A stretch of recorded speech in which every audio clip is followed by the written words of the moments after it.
In the north of the Hunan province, Yuyang. Everyone looks at a strange man who is seated on the ground.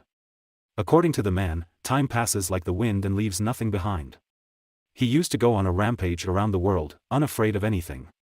He demolished everything in the blink of an eye and murdered all opponents in his path, mocking the world, earning him the nickname of Ultimate Divine Demon. He was known as both the world's most wicked person and the world's strongest man. However, he was stopped by the 8 Immortals, a group of humans that protect the Central Plains. They were unable to slay him, so they sealed the Ultimate Divine Demon, Dan Wu Hyun, in the lowest part of the Dongting Lake.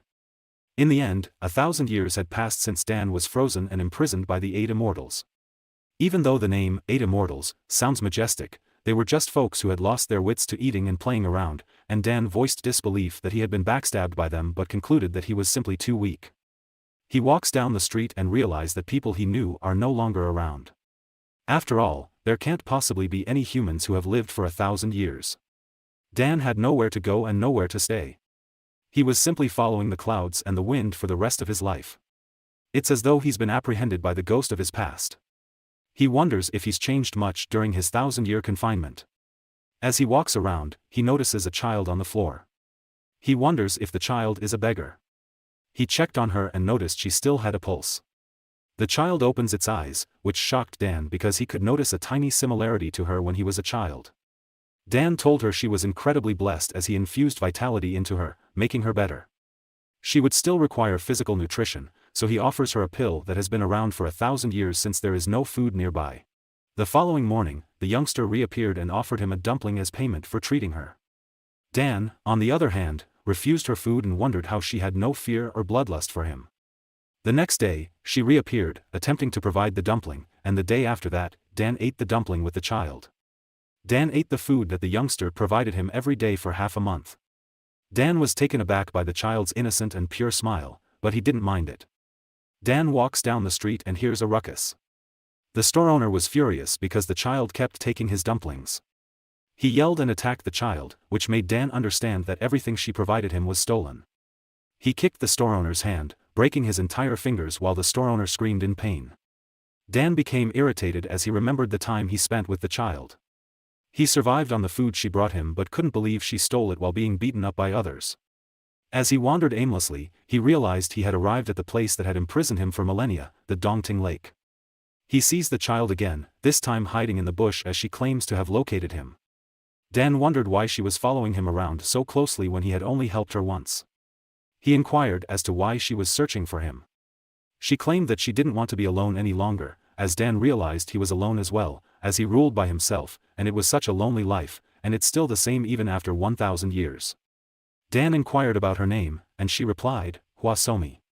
He wonders if everything that is occurring to her is predestined and fated, and if she can build a situation where the current him is needed. He introduces himself to her and invites Somi to come with him. It was night when Dan decided to construct a home after realizing he had nowhere for them to stay. Somi wakes up in the morning and discovers a house.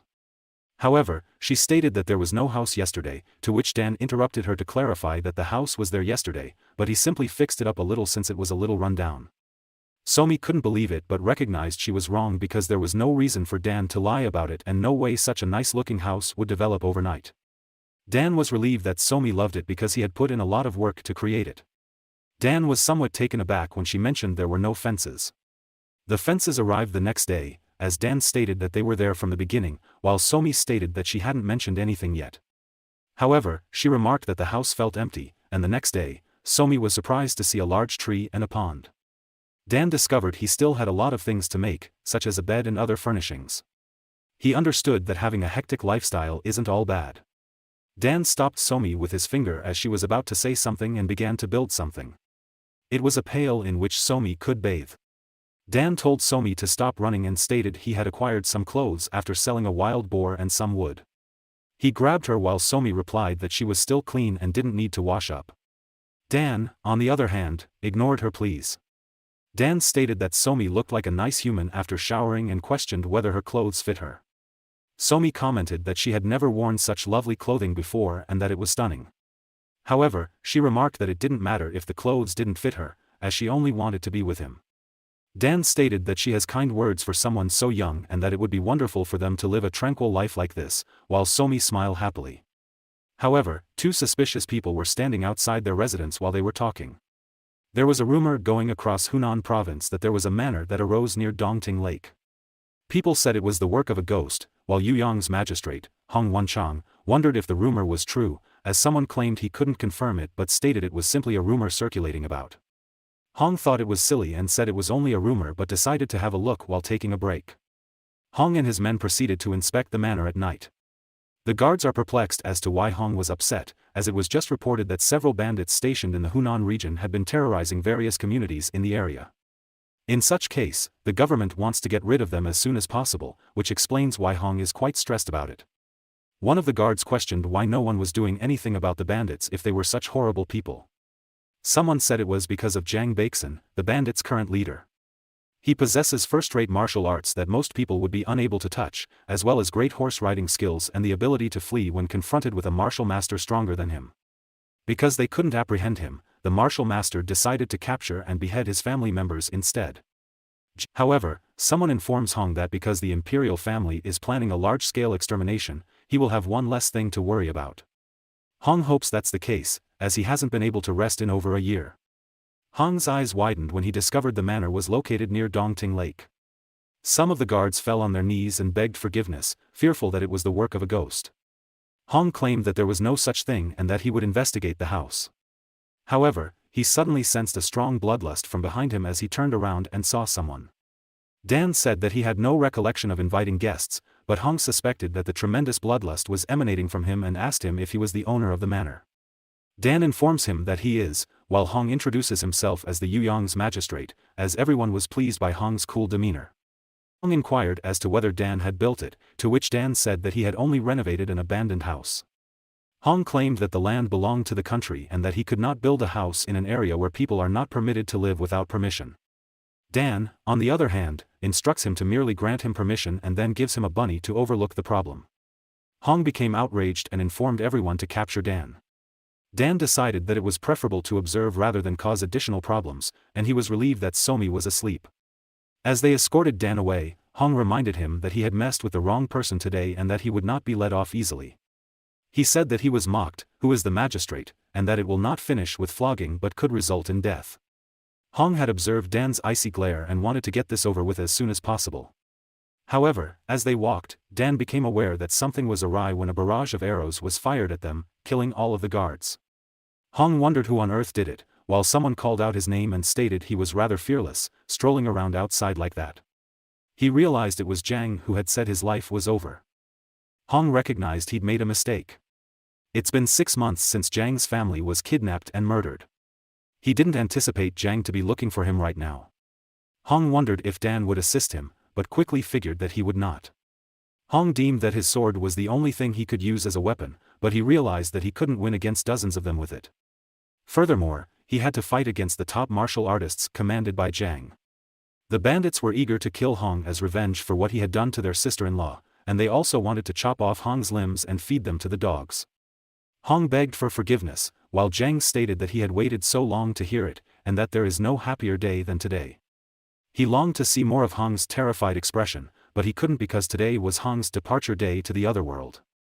As the bandits took Hong away, they pondered what to do with Dan. Jiang then tells him he's lucky and sets him free. However, Dan asks Jiang to wait a moment as Jiang inquires if he was speaking to him. Dan inquired as to their plans for Hong. Jiang declared that he would kill him in the same way as he had slaughtered his family. However, Dan claimed that Jiang killed a large number of people, possibly more than Hong. He believed that Hong was only exacting vengeance on Jiang for the lives he had taken, which infuriated the bandits. However, Jiang stated what he would do about it, while Dan realized there were 50 bandits and asked Hong if he wanted to survive but only on the condition that he never cause any trouble with his manor again. Hong wondered if it was the manor he had just seen, while Dan said that it was a great offer. Hong tells him that if he is saved, he would do anything. When one of the bandits decided to attack Dan, he was sent flying and got knocked out. The bandits couldn't believe one of their strongest members had been defeated so quickly, while Jiang couldn't observe Dan's movement and wondered how he was captured by Hong. Jiang thought Dan was possibly stronger than him. However, he noted that if he is up against a large group of them, they may have a numerical advantage. He convinces himself that despite having battled countless martial masters, he has come a long way and that it would be fantastic if they could take Dan down in an instant. He informed everyone to kill Dan while all bandits were approaching to kill him. Dan had a brief thought about whether he should kill them or not, as it would be simple to do so. He could take them down with a single blow, but the prospect of having to pour blood again troubled him greatly. Dan closes his eyes as an explosion occurs when he has one of the bandits' necks in his grip. Everything came to a screeching halt when Jang witnessed something he couldn't believe. After the sword was thrown, it was struck with a stone that split into 100 shards and annihilated all his subordinates. Jang believed that a normal individual would have been unable to see that and questioned whether it was humanly conceivable to do that. He remarked that Dan was in a different league than all of the martial masters he had met thus far. He convinces himself not to think about vengeance and that if he takes even one step, he will be dead. Jang sprinted with all his strength the instant he realized what had happened.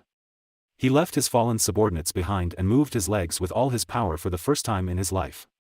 Dan wondered if Jang was fleeing and realized that his guts were much smaller than he had imagined.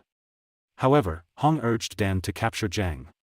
Although Dan regards Hong as a terrible person and remarked that he dislikes going after someone who is fleeing, he had no choice but to assist Hong as the matter with his manor would be resolved.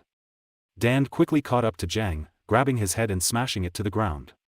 In the end, Hong awakens and realizes he's hanged from a tree branch. Dan informs him that their agreement is completed.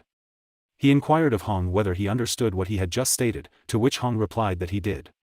While Dan tried to warn him against picking a battle with his manor, Hong stopped him off by claiming that it would never happen again and that he should not worry about anything. Dan also told Hong not to talk about seeing him. He recalls what Somi said about attempting to smile when talking to others and how everyone would be terrified if he had such an emotionless face. He decided to smile and inform him that everything's good as long as he understands, while Hong realized that Dan is definitely a monster and tells himself that he would never go against him and do whatever he requested, and to never go near his manor or even come near the mountains ever again. Dan and Somi were walking down the streets of Yuyang's market in the north of Hunan province. She heard about the bandits being apprehended and that she was terrified as there were only 2 of them living in the forest. Dan asked if she was still nervous despite being with him, and she admitted she was a little nervous. As Somi was attracted by the fragrance of food, Dan thought that since that the bandits had been apprehended, and Hong's problem with the mansion had been resolved. Somi was surprised to see such great food, and Dan realized that, more than anything else, he needs money to raise a child. That is the end of the first part. I'll be making part 2 soon, so be sure to like, subscribe and turn on the notification bell. I hope to see you in the next video. Goodbye.